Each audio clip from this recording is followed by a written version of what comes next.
O próximo tópico que a gente vai ver no curso de cálculo é como calcular áreas embaixo de curvas, ou área no interior de regiões cujas bordas são curvas. Então vamos fazer um exemplo simples de como é que isso aí vai funcionar, antes de ver os detalhes da matemática. Vamos definir novamente aquela nossa função, aquela parábola x². Ok? Está lá o gráfico dela, com cor laranja. Eu vou trabalhar numa região que vai do x igual a 2 até o x igual a 5, então vamos mudar a escala dos eixos aqui, como a gente fez no primeiro vídeo. Vou colocar uma escala de 1 para 5 e selecionar a região que vai do x de 0 a 5 e y até 25. Mais ou menos isso que está aqui, né? Até 25, algo assim. Ok? Agora vamos definir dois pontos. Um ponto em cima do eixo x, com x igual a 2, para ser mais preciso, devido a um ponto, digita lá a igual x igual a 2, y igual a 0, coordenada 2, 0. Vai marcar o ponto A. Vamos definir o ponto B no x igual a 5. O x é 5, y é 0. Pronto. Agora, esses dois pontos, se eu subir até a função, eles vão definir uma região embaixo dessa função que vai ter uma área. A técnica de cálculo que a gente usa para calcular essa área é chamada de integral. Então, se na janela de álgebra você digitar integral, ele vai oferecer várias opções. Então, eu quero a integral de uma função, dado um valor inicial e um valor final de x. Escolher essa terceira opção aqui, ó. Então, eu vou integrar a minha função f, que é o x². O valor de x inicial é o x do ponto A, que é 2. Eu vou colocar x do ponto A. Depois, se a gente quiser mudar o ponto A, ele coloca o valor correto aqui. E o valor final é o x do ponto B. Pronto. Se eu mando esse comando, ele calcula essa área para mim. Como ele faz isso, como ele faz esse milagre, nós vamos aprender durante o curso e vamos fazer uma simulação agora do que é que ele está fazendo, ok? Então, esse valor da área deu 39, ó. Ele calculou, deu 39. Como é que ele achou que essa área dá 39? Que forma que ele usou para achar essa área esquisita aqui? É o que nós vamos ver agora. Então, deixa eu colocar esse A igual a 39 um pouco mais para baixo aqui. Ok? Um pouquinho mais para baixo. Colocar esse negócio um pouco mais para cima. E agora, vamos fazer o seguinte. Como é que a gente faz isso? A ideia é dividir essa região maluca em um monte de retângulos bem fininhos. Um monte de retângulozinhos. A área de retângulo é fácil de calcular. Mas como é que eu consigo obter a área de uma região que tem borda curva? Usando retângulos que têm bordas retas, né? Então vamos fazer assim, ó. Vamos fazer assim. Para fazer a animação do processo. No GeoGebra, você define uma coisa chamada controle deslizante, aqui, ó, controle deslizante, clica aqui fora, ele vai abrir um objeto que tem um nome, eu vou chamar de B ou de N grande é o nome, vai ser o número de retângulos que eu vou colocar ali dentro daquela região, ok? E eu vou colocar aqui, vai a quantidade mínima de retângulo. Vou colocar no mínimo um retângulo e no máximo, vamos colocar 50, vai. O incremento vai dizer, quando eu usar o controle deslizante, de quanto em quanto que ele vai aumentar. Vamos colocar de 1 em 1. Dá um OK aqui. Então apareceu uma coisa, né, que é o valor do N, e eu mudando aqui, eu vou mudando a N de 1 até 50. Isso vai me dizer quantos retângulos eu vou colocar dentro dessa região, ok?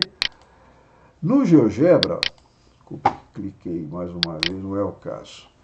No GeoGebra já tem como esse é um processo já muito manjado, já tem uma rotinazinha que faz isso, que é chamado soma de Riemann. Vou digitar aqui, ó, digita soma. Ele vai aparecer, ó, soma de Riemann inferior. O que é isso? Vamos escolher essa opção aqui, ó, Soma de Riemann inferior. O que é isso? Ele vai usar uma função, no nosso caso é a função f, vou colocar o nome dela ali, função f. O valor inicial é o x do ponto A, o valor final é o x do ponto B. Então ele já definiu que ele vai fazer um retângulo embaixo dessa função, que toque nessa função f, toque nessa curva, ok? Começando do x do ponto A, que no nosso caso é 2, terminando em 5. Então essa região aqui ele vai colocar um número de retângulo que é dado pelo valor do cursor, por aquele n que eu coloquei ali, que no caso é 1. Vou colocar o n aqui, depois vou mudar ele. Nesse caso vai colocar um retângulo só, porque o n é 1. Se eu dar um enter aqui, olha o que ele fez. Ó. Ele colocou um único retângulo, cuja altura é o valor do y do ponto A, que é 4, né? 4. E a base é 3. Do 2 até o 5. Então, colocou um único retângulo. Okay? A área desse retângulo, ele colocou aqui, é 12. Vamos mudar o nome disto. Esse B igual a 12. Vamos mudar o nome dele. Né?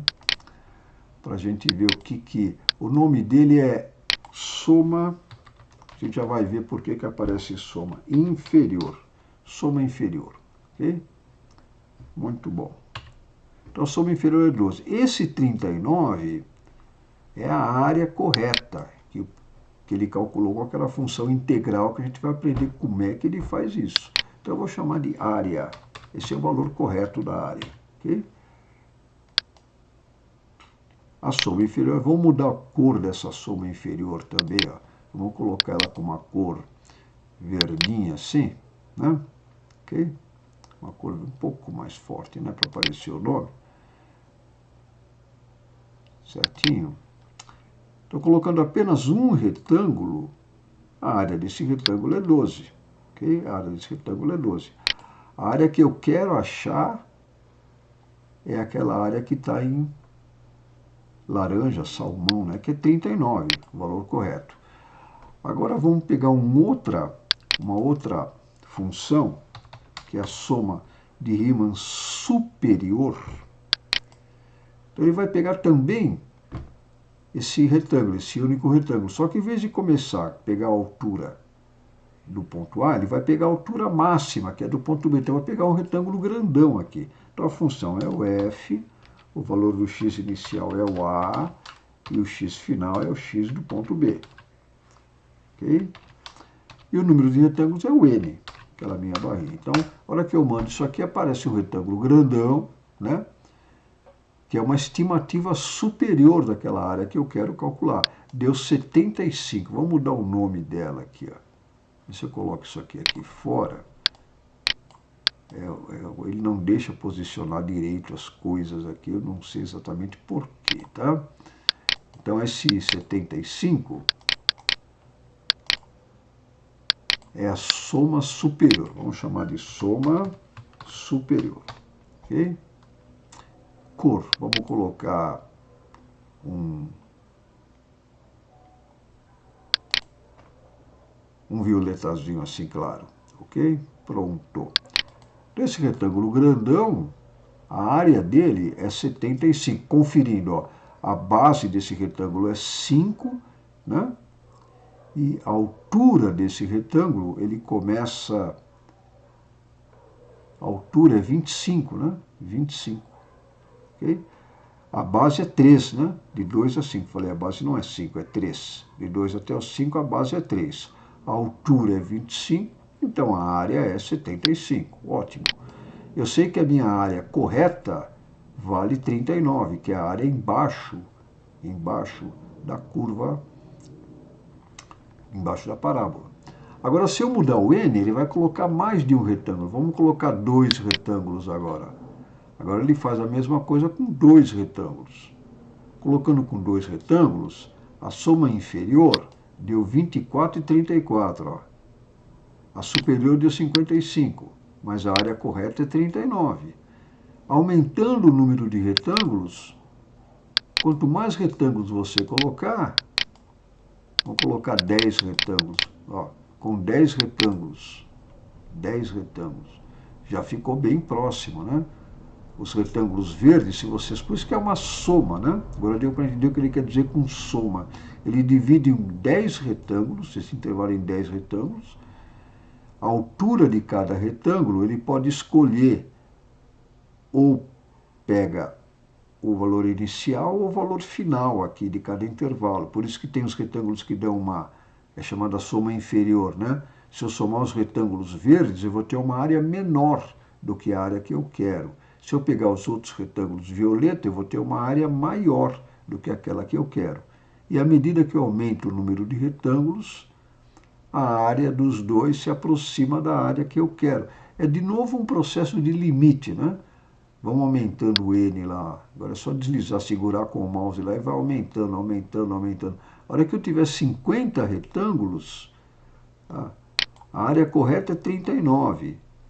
A soma dos retângulos verdes é 38 e 37. E o superior é 39. Podia colocar mais, colocar 100. À medida que você vai aumentando o número de retângulos, essas somas, o limite dessas somas é o valor dessa área. Okay? É o valor da área. Então, é uma maneira de calcular. E a gente vai ver que, por um milagre do cálculo, a gente consegue uma fórmula simplesinha para calcular essa área. Né? No computador ele pode, muito bem como ele está fazendo aqui, ele divide um monte de retângulos e soma. Né? Ninguém vai fazer essas contas na mão. Mas no caso desta parábola, como a equação dessa função é simplesinha, o f é x², a gente já tem uma fórmula pronta que nós vamos aprender para calcular essa área. Okay? Mas o processo matemático é esse. É fazer um limite da soma desses retângulos à medida que você aumenta o número de retângulos. Ok? Isso para funções simples, como x², funciona. Quando as funções são mais complicadas, né, aí elas podem ser complicadas ao ponto de precisar de uma matemática mais elaborada, que foi desenvolvida por Riemann, por isso que chama soma de Riemann. Né? E aí ele prova que essas coisas também funcionam, mesmo que a função seja uma função bem mais maluca do que essa, no caso mais geral. Tá ok? Então, vamos ver agora, no próximo vídeo, o que é que tem a ver essas duas coisas. No vídeo anterior nós vimos como é que calcula tangentes à curva. Agora nós vimos como é que se faz para calcular a área, sem entrar nos detalhes matemáticos, né? Agora, por um milagre, calcular tangente e calcular área acaba sendo quase a mesma coisa. Uma coisa está intimamente ligada com a outra. O que é que tem que ver a área embaixo dessa curva com as tangentes a essa curva aqui? É o que nós vamos tentar ver no próximo vídeo. Ok? É isso aí.